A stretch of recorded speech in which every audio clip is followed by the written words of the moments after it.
వెంకటేశాయ. ఆధ్యాత్మిక విశేషాలకు స్వాగతం. ముందుగా ప్రధాన అంశాలు. ఘనంగా ప్రారంభమైన తిరుమల శనివారాలు, పిండి దీపాలతో భక్తుల మంగళ నీరాజనాలు.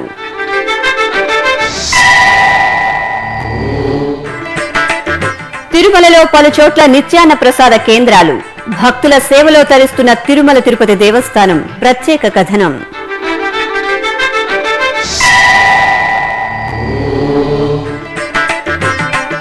అభిషేక ద్రవ్యాల్లో కమనీయంగా కార్తికేయుని దివ్య దర్శనం. నెల్లూరు జిల్లా మల్లాంలో సుబ్రహ్మణ్య స్వామి బ్రహ్మోత్సవం. అఖిలాండ కోటి బ్రహ్మాండ నాయకుడు, కలియుగ దైవం శ్రీ వెంకటేశ్వర స్వామిని ఇలవేల్పుగా పూజించే తమిళనాడు వాసులకు పెరటాసు మాసం వచ్చిందంటే బోలెడెంత సంబరం. ఆ స్వామిని నియమనిష్టలతో పూజించుకోవడానికి ఈ మాసంలో వారెంతో భక్తిభావంతో కొండకు నడిచి వస్తారు. ఈ మాసంలో వచ్చే శనివారాలను తిరుమల శనివారాలు అంటారు. పెరటాసు మాసాన్ని తెలుగులో మనం భాద్రపద మాసం అంటుంటాం. ఈ మాసానికి ఎంతో వైశిష్ట్యం ఉంది. సాక్షాత్తు ఆ శ్రీవారు స్వయంభూగా ఏడుకుండలపై వెలిసింది ఈ మాసంలోనే. మరో ముఖ్యమైన వైశిష్ట్యం ఏమిటంటే, పితృలోకంలోని దేవతలందరూ ఈ మాసంలో భూమిపైనే నివసిస్తారట. దీనికి తోడు ఈ నెలలోనే నవరాత్రి మహోత్సవాలు వస్తాయి. దుర్గా, లక్ష్మి, సరస్వతీ దేవతలు కొలువుదీరి పూజలు అందుకుంటారు. ఈ మాసంలో ప్రారంభించే తిరుమల శనివారాలను తమిళనాడు భక్తులు ఎంతో భక్తి శ్రద్ధలతో పాటిస్తారు. చాలా మంది భక్తులు చెన్నై తదితర ప్రాంతాల నుంచి కాలినడకన తిరుమలకు వస్తుంటారు. తెల్లవారే తలస్నానం చేసి మడిబట్టలతో దేవుడికి పూజ చేస్తారు. బియ్యపిండి, బెల్లం, నెయ్యి కలిపి పిండి దీపాలు చేసి హారతులు ఇస్తారు. వీటిని శ్రీవారి మెట్లపై పెట్టి పూజలు చేస్తారు. పెరటాసు మాసం తొలి శనివారం నాడు కొండకు భక్తుల రద్దీ బాగా పెరిగింది. దీంతో ఈ రోజు ఉదయం కొండకు నడిచి వెళ్లే భక్తులతో అలిపిరి ప్రాంతం కిటకిటలాడుతూ కనిపించింది. తిరుమలకు తరలి వచ్చే భక్తులకు నిత్యాన్న ప్రసాద వితరణతో తిరుమల తిరుపతి దేవస్థానం ఓ మహాయజ్ఞాన్ని కొనసాగిస్తోంది. ప్రతి నిత్యం 1,00,000 మందికి అన్నప్రసాద వితరణ జరగడం నిజంగా ఓ అద్భుతం. కేవలం ప్రధాన అన్నప్రసాద భవనానికే పరిమితం కాకుండా తిరుమలలో పలు చోట్ల అన్నప్రసాద వితరణ కేంద్రాలను ఏర్పాటు చేయడం ద్వారా తిరుమల తిరుపతి దేవస్థానం భక్తుల సేవలో తరిస్తున్న వైనంపై ఓ ప్రత్యేక కథనం మీకోసం. అన్నం భూమండలంలోని సకల చరాచర ప్రాణకోటికి జీవనాధారం. ఏదో ఒక రూపంలో భోజనం తీసుకుంటేనే ఈ జీవకోటికి మనుగడ. అందుకే అంటారు అన్నం పరబ్రహ్మ స్వరూపమని. కాబట్టే తొలి ముద్దను కళ్ళకద్దుకుని స్వీకరిస్తారు. దానాల్లో కూడా అన్నదానం ఓ ప్రత్యేకతను సంతరించుకుంది. అతిథికి ఓ పూట భోజనం పెట్టి కడుపు నింపితే వచ్చే పుణ్యం ఏ పాటిదో మనందరికీ తెలుసు. అలాంటిది ప్రతినిత్యం లక్షలాది మందికి అన్నప్రసాదాన్ని పంపిణీ చేస్తోంది తిరుమల తిరుపతి దేవస్థానం. ఈ అద్భుతమైన క్రతువును ఓ మహాయజ్ఞంలా నిర్వహిస్తోంది టీటీడీ. కనులారా శ్రీవారిని దర్శించుకున్న భక్తులకు కడుపారా అన్నప్రసాదాన్ని స్వీకరించే ఏర్పాటు చేసింది. దీంతో నిత్యం లక్షలాది మంది భక్తజనం తిరుమలలో శ్రీవారి ప్రసాదాన్ని స్వీకరించి తృప్తిగా తిరుగు పయనమవుతున్నారు. అలాగే తిరుమలలోని పలు ప్రాంతాలలో అన్నప్రసాద కేంద్రాలను టీటీడీ ఏర్పాటు చేసింది. ఇటు నడక మార్గం గుండా వచ్చే భక్తులకైనా, అటు వాహనాల్లో తిరుమలకు చేరుకునే వారి సౌలభ్యానికి అనుగుణంగా ఈ అన్నప్రసాద కేంద్రాలు అందుబాటులో ఉన్నాయి. ముఖ్యంగా శ్రీవారిని దర్శించుకున్న భక్తులు ఆలయానికి సమీపంలోని ఉత్తర మాడవీధిలో ఉన్న శ్రీ తరిగొండ వెంగమాంబ అన్నప్రసాద కేంద్రంలో ఎక్కువగా అన్నప్రసాదాన్ని స్వీకరిస్తుంటారు. ఈ కేంద్రంలో 4 హాళ్లు ఉన్నాయి. ఇక్కడ ఉదయం 9 గంటల నుంచి 11 గంటల వరకు అల్పాహారం అందిస్తుంటారు. పొంగలి, సేమియా ఉప్మా, గోధుమ రవ్వ ఉప్మా, కిచిడి అల్పాహారాలు భక్తులకు అందుబాటులో ఉంటాయి.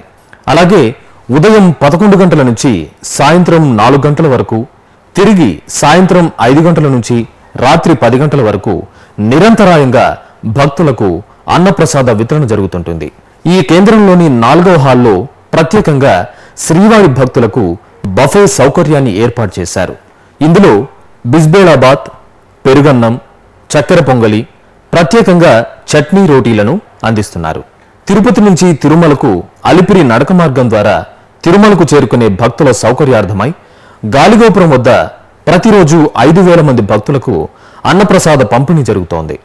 మాధవ నిలయంలో ఉదయం 10:30 నుంచి మధ్యాహ్నం 3 గంటల వరకు, రాత్రి 7 గంటల నుంచి 10:30 వరకు అన్నప్రసాద వితరణ చేస్తారు. తిరుపతి నుంచి శ్రీవారి మెట్టు మార్గం ద్వారా తిరుమలకు చేరుకునే భక్తులు తిరుమలలోని ఎస్వి అతిథి గృహంలో అన్నప్రసాదాలను స్వీకరించవచ్చు. ఇక్కడ మధ్యాహ్నం 12 గంటల నుంచి 2:30 వరకు, రాత్రి 7 గంటల నుంచి 8:30 వరకు అన్నప్రసాదం స్వీకరించే సదుపాయం ఉంటుంది. వైకుంఠం 1, వైకుంఠం 2 క్యూ కాంప్లెక్స్లలో శ్రీవారి దర్శనం కోసం వేచి ఉండే భక్తులకు సమయానుకూలంగా అన్నప్రసాదాలను పంపిణీ చేస్తున్నారు. సాధారణ రోజుల్లో శ్రీ తరుగొండ వెంగమాంబ అన్నప్రసాద కేంద్రంలో ప్రతిరోజు 50,000 మంది భక్తులు అన్నప్రసాదాలను, 7,000 మంది భక్తులు అల్పాహారాన్ని స్వీకరిస్తుండగా, రద్దీ రోజుల్లో 75,000 మంది భక్తులు అన్నప్రసాదాలను, 10,000 మంది భక్తులు అల్పాహారాన్ని స్వీకరిస్తున్నారు. మాధవ నిలయంలో సాధారణ రోజుల్లో 7,000, రద్దీ రోజుల్లో 10,000 మంది భక్తులకు అన్నప్రసాద వితరణ జరుగుతోంది. ఎస్వి అతిథి గృహంలో సాధారణ రోజుల్లో 500 మంది, రద్దీ రోజుల్లో 700 మంది భక్తులు అన్నప్రసాదాలను పంపిణీ చేస్తున్నారు. వైకుంఠం 2 ద్వారా శ్రీవారి దర్శనానికి వెళ్లే భక్తులకు సాధారణ రోజుల్లో 20,000, రద్దీ రోజుల్లో 40,000 మంది అన్నప్రసాదాలను స్వీకరిస్తున్నారు. ఇలా శ్రీవారి భక్తుల ఆకలి దప్పులు తీర్చడానికి తిరుమల తిరుపతి దేవస్థానం అనునిత్యం చేస్తున్న కృషి ఆదర్శనీయం. నెల్లూరు జిల్లా నాయుడుపేట సమీపంలోని మల్లాంలో స్వయంభూ శ్రీ సుబ్రహ్మణ్య స్వామి ఆలయ బ్రహ్మోత్సవాలు ఘనంగా జరుగుతున్నాయి. ఏటా భాద్రపద మాసంలో స్వామివారికి బ్రహ్మోత్సవాలను నిర్వహించడాన్ని ఈ ప్రాంతవాసులు సంప్రదాయంగా పాటిస్తున్నారు. ఈ నేపథ్యంలో ఆలయ ప్రాంగణంలోని వేదికపై శ్రీ వల్లి దేవసేన సమేత శ్రీ సుబ్రహ్మణ్య స్వామి పరివారమూర్తులను వేంచేపు చేసి అభిషేకం జరిపారు. పాలు, పెరుగు, తేనె, పసుపు, చందనాలతో ఉత్సవర్లకు చేసిన అభిషేకం భక్తులకు పరవశాన్ని అందించింది. ఆపై స్వామి అమ్మవార్లను శోభాయమానంగా అలంకరించి మంగళహారతులు సమర్పించారు. భక్తులకు తీర్థప్రసాదాలు పంపిణీ చేశారు.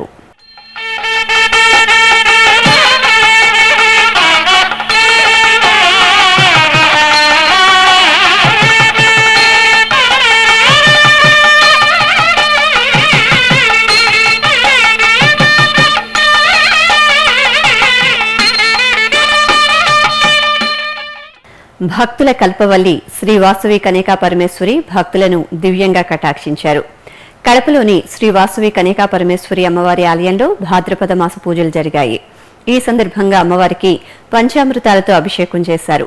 పంచామృతాలతో అమ్మవారికి జరిపిన అభిషేకాన్ని భక్తులు కనులారా వీక్షించారు. ఆ తర్వాత చల్లని తల్లిని చక్కగా అలంకరించి ఆలయ ప్రాంగణంలో అందంగా తీర్చిదిద్దిన వేదికపై కొలువుదీర్చి ధూపదీప నైవేద్యాలు సమర్పించారు. కుంభ, నక్షత్ర, కర్పూరహారతులు అర్పించారు. అమ్మవారి సేవలను తిలకించే భక్తులతో ఆలయ ప్రాంగణం కిటకిటలాడింది.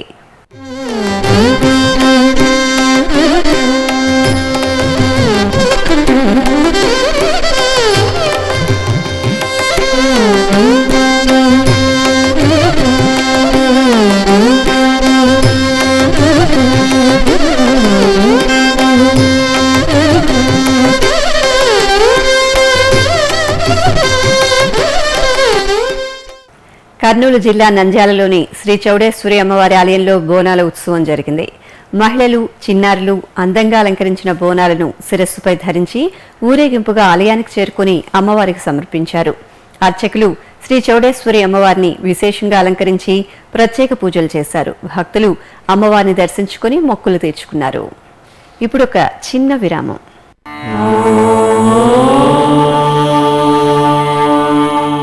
మానవ సేవే మాధవ సేవ అనే మహత్తర ఆశయంతో వికలాంగులైన వారికి ఎముకలు, కీళ్లు, వెన్నెముక సంబంధమైన గాయాలతో బాధపడే నిరుపేదలైన రోగులకు పూర్తి స్థాయిలో ఉచితంగా సేవ చేయడానికి అత్యాధునిక పరికరాలతో బర్డ్ సంస్థను స్థాపించి బర్డ్ ట్రస్ట్ ను నిర్విరామంగా నడుపుతోంది తిరుమల తిరుపతి దేవస్థానం.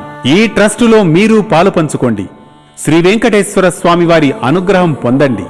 Website ID www.tirumala.org. ఓం నమో వెంకటేశాయ. ఆధ్యాత్మిక విశేషాలకు తిరిగి స్వాగతం. తిరుమల శ్రీవారి బ్రహ్మోత్సవాలు సమీపిస్తున్న వేళ తిరుమలలో పున్నమి సందర్భంగా జరిగిన గరుడ సేవను బ్రహ్మోత్సవాలను దృష్టిలో పెట్టుకుని ప్రయోగాత్మకంగా నిర్వహించారు. తిరుమలేసిన గరుడ సేవకు భక్తులు లక్షలాదిగా తరలివస్తారనే సంగతి తెలిసిందే. ఉదయం నుంచే భక్తులు తండోపతండాలుగా తరలివస్తుంటారు.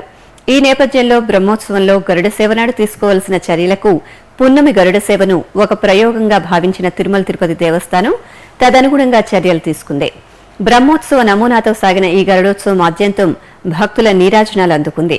ఈ కార్యక్రమంలో TTD chairman doctor Chadalavada Krishnamurthy, EO doctor సాంబశివరావుతో పాటు టీటీడీ యంత్రాంగం మొత్తం పాల్గొంది. అక్టోబర్ 3వ తేదీ నుంచి జరగనున్న శ్రీవారి బ్రహ్మోత్సవాలపై టీటీడీ యంత్రాంగంతో పాటు చిత్తూరు జిల్లా కలెక్టర్ సహా వివిధ ప్రభుత్వ శాఖల అధికారులతో టీటీడీ ఈవో డాక్టర్ సాంబశివరావు సమీక్షా సమావేశం నిర్వహించారు. బ్రహ్మోత్సవాలకు టీటీడీ చేసే ఏర్పాట్లతో పాటు ప్రభుత్వ శాఖలు చేయాల్సిన ఏర్పాట్లపై ఆయా శాఖలలో జరుగుతున్న సన్నాహాల గురించి తెలుసుకున్నారు. కలియుగ ప్రత్యక్ష దైవం తిరుమల శ్రీవారికి నిర్వహించే వార్షిక బ్రహ్మోత్సవాలలో పాల్గొనడానికి భక్తులు ఎంతో ఆసక్తిని భక్తిని కనబరుస్తారు. ఈ సందర్భంగా వేలాదిగా తరలివచ్చే భక్తులకు ఎలాంటి అసౌకర్యం కలగకుండా టీటీడీ ఎప్పటికప్పుడు పటిష్టమైన భద్రతా ఏర్పాట్లతో ముందస్తు ప్రణాళికను రూపొందించుకోవాలని TTD EO doctor D Sambasivarao అన్నారు. బ్రహ్మోత్సవాల సమయంలోనే తమిళ పెరటాసి శనివారాలు కూడా రావడంతో భక్తుల రద్దీ పెరిగే అవకాశం ఉందని ఆయన అభిప్రాయపడ్డారు. భక్తులకు సంతృప్తికరంగా శ్రీవారి దర్శనం, వాహన సేవలను తిలకించే విధంగా ఏర్పాట్లు చేయాలన్నారు. భక్తుల భద్రత, వసతి, లడ్డూ ప్రసాదాలు, తలనీలాల సమర్పణ, అన్న ప్రసాదాల వితరణలో కొరత లేకుండా సిబ్బంది అప్రమత్తం కావాలని సూచించారు. ముఖ్యంగా ఈ బ్రహ్మోత్సవాలలో ధ్వజారోహణం రోజున ఆంధ్రప్రదేశ్ ముఖ్యమంత్రి నారా చంద్రబాబు నాయుడు, చివరి రోజైన చక్రస్నానం రోజున రాష్ట్ర గవర్నర్ ఈఎస్ఎల్ నరసింహన్ రానుండడంతో అధికారులు పటిష్ట భద్రతను ఏర్పాటు చేయాలని కోరారు. ఈ బ్రహ్మోత్సవాలలో శ్రీవారి గరుడ సేవను రాత్రి 7:30 ప్రారంభిస్తామని, భక్తులు పాల్గొని శ్రీవారి ఆశీస్సులు అందుకోవాలని ఈవో కోరారు. తిరుపతి నుంచి తిరుమలకు కాలిబాట ద్వారా చేరుకునే భక్తులకు సకాలంలో లగేజీ అందేలా చర్యలు చేపట్టాలన్నారు. అలాగే ఈ నెల 25వ తేదీలోగా తిరుమలలో జరుగుతున్న అభివృద్ధి పనులన్నీ పూర్తి చేయాలని అధికారుల్ని ఆయన ఆదేశించారు. బ్రహ్మోత్సవాలలో స్వామివారికి నిర్వహించే వివిధ వాహనాలు, రథాల మరమ్మత్తు పనులను సరిచూసుకోవాలన్నారు. అలాగే బ్రహ్మోత్సవాల్లో భక్తులకు పార్కింగ్ సౌకర్యాలు, ప్రథమ చికిత్సా ఏర్పాట్లతో పాటు నిష్ణాతులైన వైద్యుల సహకారం ఉండేలా జాగ్రత్తలు తీసుకోవాలని సంబంధిత అధికారులకు ఈవో సూచించారు. ఇంకా గరుడ సేవ రోజు శ్రీవారి మెట్టు మార్గంలో 24 గంటలు భక్తులకు అనుమతి ఉంటుందని, అదేవిధంగా ప్రతి 100 మెట్లకు ఒక భద్రతా సిబ్బంది అందుబాటులో ఉండేలా చర్యలు తీసుకోవాలన్నారు. ఇక గరుడ సేవ రోజు 523 బస్సులు, 3834 ట్రిప్పులతో 1,75,000 మందిని తిరుమలకు చేర్చేలా ఆర్టీసీ అధికారులు సహకారం అందించాలని కోరారు. అలాగే గరుడ సేవను పురస్కరించుకుని అక్టోబర్ 7 నుంచి 8వ తేదీ ఉదయం వరకు తిరుమలకు ద్విచక్ర వాహనాలకు అనుమతి ఉండదన్నారు. శ్రీనివాస మంగాపురం నుంచి శ్రీవారి మెట్టు వరకు 3 ఉచిత బస్సులు భక్తుల సౌకర్యార్థం టీటీడీ ఏర్పాటు చేస్తుందన్నారు. అలాగే తిరుమలలో భక్తులు బ్రహ్మోత్సవాలను తిలకించడానికి వీలుగా ఆయా ప్రాంతాలలో 30 దాకా ఎల్ఈడి స్క్రీన్ల ఏర్పాటు చేస్తున్నట్టు తెలిపారు. వాహన సేవల్లో మాడవీధుల్లో భక్తులు స్వామివారికి హారతి ఇచ్చే విధంగా 4 వరుసల క్యూలైన్లతో 3 పాయింట్లు ఉండేలా చర్యలు తీసుకోవాలని సంబంధిత అధికారులకు ఈవో సూచించారు. ఈ కార్యక్రమంలో చిత్తూరు జిల్లా collector Siddhartha Jain, Tirumala Tirupati జేఈఓలు K S Srinivasaraju, Pola Bhaskar, CV and SO G Srinivas, urban SP Jayalakshmi తదితరులు పాల్గొన్నారు. సిరుల తల్లి శ్రీ పద్మావతి అమ్మవారి పవిత్రోత్సవాలు తిరుచానూరులో ఘనంగా ముగిశాయి. దోష పరిహారార్థం 3 రోజుల పాటు జరిగిన ఈ ఉత్సవాలలో భాగంగా చివరి రోజైన శుక్రవారం తిరుచానూరు క్షేత్రంలో చక్రస్నానం, తిరుచి సేవలను కనుల పండుగగా చేశారు. తొలుత శ్రీ సుదర్శన చక్ర తాళ్వార్ను పల్లకీపై ఊరేగింపుగా అమ్మవారి పుష్కరిణి వద్దకు తీసుకువచ్చారు. పవిత్ర పుష్కరిణి జలాల్లో చక్రస్నాన మహోత్సవాన్ని అధికారులు, అర్చకులు ఉత్సాహంగా జరిపారు. భక్తులు పద్మసరోవరం పుష్కరిణిలో పుణ్యస్నానాలు ఆచరించి పునీతులయ్యారు. ఇక సాయంత్రం చల్లని వేళలో శ్రీ రుక్మిణి సత్యభామ సమేత శ్రీకృష్ణ స్వామివారు, శ్రీదేవి భూదేవి సమేత శ్రీ సుందరరాజస్వామివారు, శ్రీ పద్మావతి అమ్మవారు వేర్వేరు తిరుచులపై మాడవీధులలో విహరిస్తూ భక్తకోటిని అనుగ్రహించారు. చిత్తూరు గిరింపేటలో శ్రీ వెంకటేశ్వర స్వామివారి ఆలయంలో గరుడోత్సవం కన్నుల పండుగగా జరిగింది. పౌర్ణమిని పురస్కరించుకుని స్వామివారికి తులసి పూజలు, అభిషేకం చేశారు. తరువాత ఆలయ ప్రాంగణంలో సుదర్శన హోమం జరిపారు. ఉత్సవాలను విశేషంగా అలంకరించి గరుడ వాహనంపై కొలువుదీర్చి పురవీధుల్లో ఊరేగించారు. భక్తులు స్వామివారికి కర్పూర హారతులు అర్పించి తరించారు.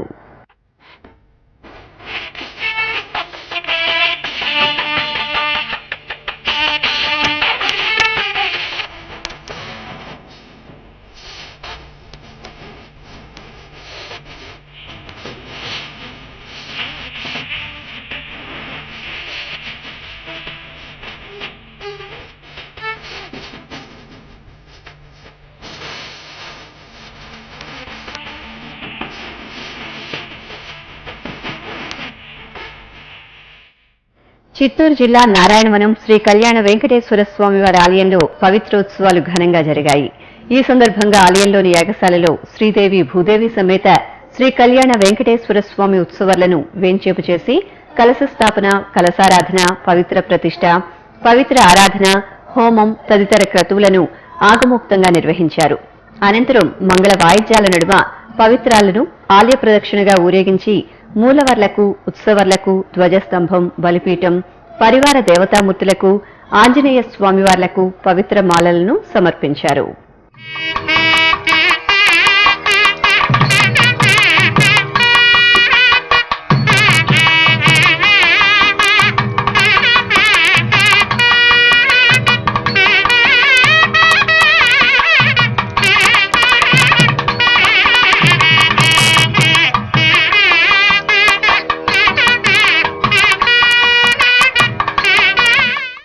టీటీడీకి అనుబంధంగా ఉన్న కడప జిల్లాలోని ఒంటిమిట్ట శ్రీ కోదండరామాలయంలో స్వామివారి కళ్యాణోత్సవం అంగరంగ వైభవంగా జరిగింది.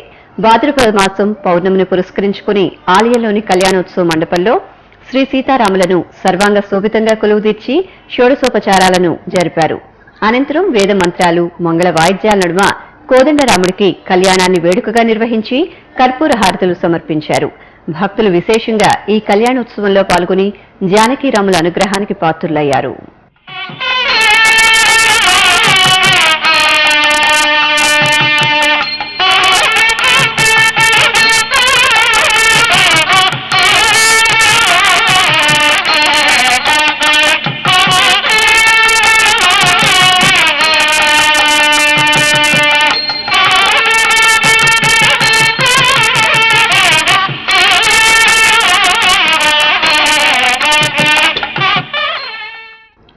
కాణిపాకం శ్రీ వరసిద్ధి వినాయక స్వామి ఆలయంలో స్వామివారి బ్రహ్మోత్సవాలు వైభవంగా జరుగుతున్నాయి.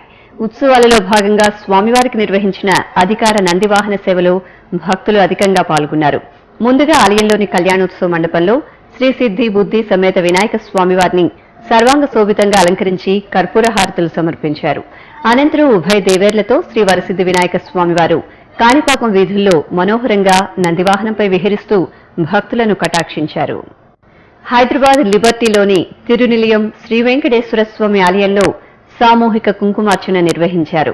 భాద్రపద మాస పౌర్ణమి సందర్భంగా జరిగిన ఈ కుంకుమార్చనలో మహిళలు విశేషంగా పాల్గొన్నారు. పసుపు, కుంకుమ, చందనం, పుష్పాలు తదితర మంగళ ద్రవ్యాలతో అమ్మవార్లకు పూజలు చేసిన భక్తులు అష్టోత్తర శతనామ స్తోత్ర పఠనంతో ధూపదీప నివేదనలు, కర్పూర హారతులు సమర్పించారు. హైదరాబాద్ ఆర్టీసీ క్రాస్ రోడ్స్ లోని శ్రీ లక్ష్మీ గణపతి ఆలయంలో శ్రీ సిద్ధి బుద్ధి సమేత స్వామివారి కళ్యాణోత్సవం వైభవంగా జరిగింది.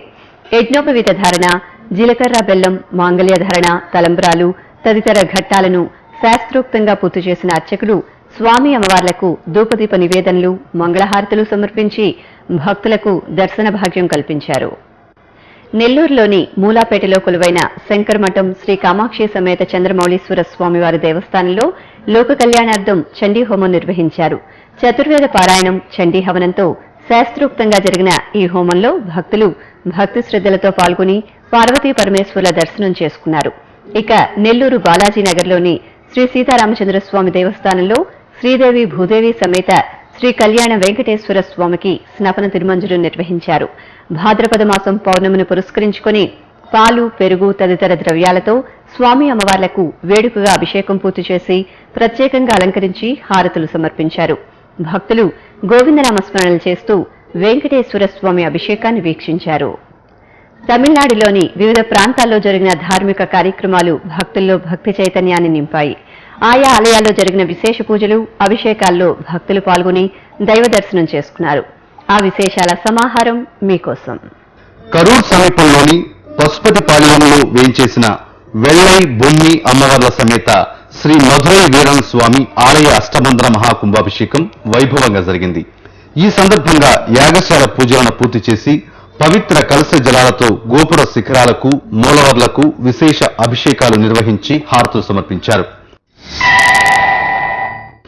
మన్నార్గుడి శ్రీ రాజగోపాల స్వామి వారి ఆలయంలో పవిత్రోత్సవాలు వైభవంగా జరుగుతున్నాయి.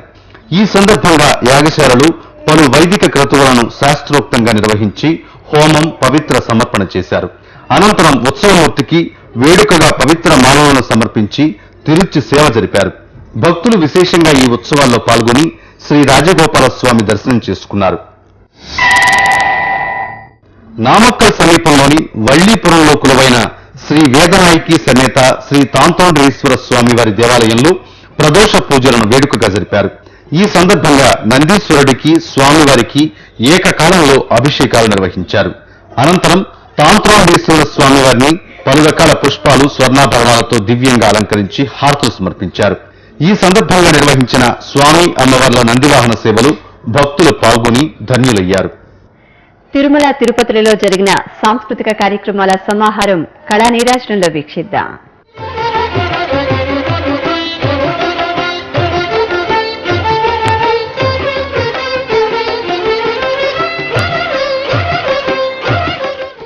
తిరుమల నాదనీరాజనం వేదికపై శుక్రవారం రాత్రి జరిగిన గాత్ర కచేరీ వీణుల విందుగా సాగింది.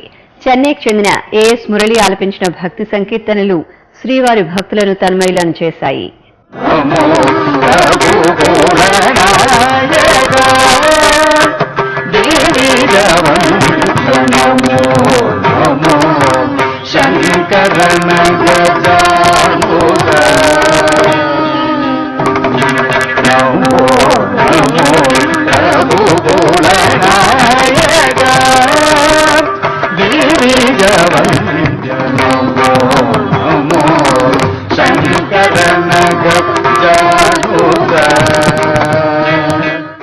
తిరుపతి మహతిలో గీతా జ్ఞానయజ్ఞం, ఆధ్యాత్మిక ప్రవచన కార్యక్రమాలు ఘనంగా ప్రారంభమయ్యాయి. సెప్టెంబర్ 16 నుంచి 21వ తేదీ వరకు జరిగే ఈ కార్యక్రమంలో భాగంగా శుక్రవారం చిన్మయ మిషన్ అంతర్జాతీయ అధ్యక్షులు స్వామి తేజోమయానంద భగవద్గీత 14వ అధ్యాయంలోని పలు అంశాలపై ప్రసంగించారు. ఆధ్యాత్మిక విశేషాలు ఇంతటితో సమాప్తం. తిరిగి మధ్యాహ్నం 1 గంటకు ప్రసారమయ్యే ఆధ్యాత్మిక విశేషాల్లో మళ్లీ కలుసుకుందాం. ఓం నమో వెంకటేశాయ.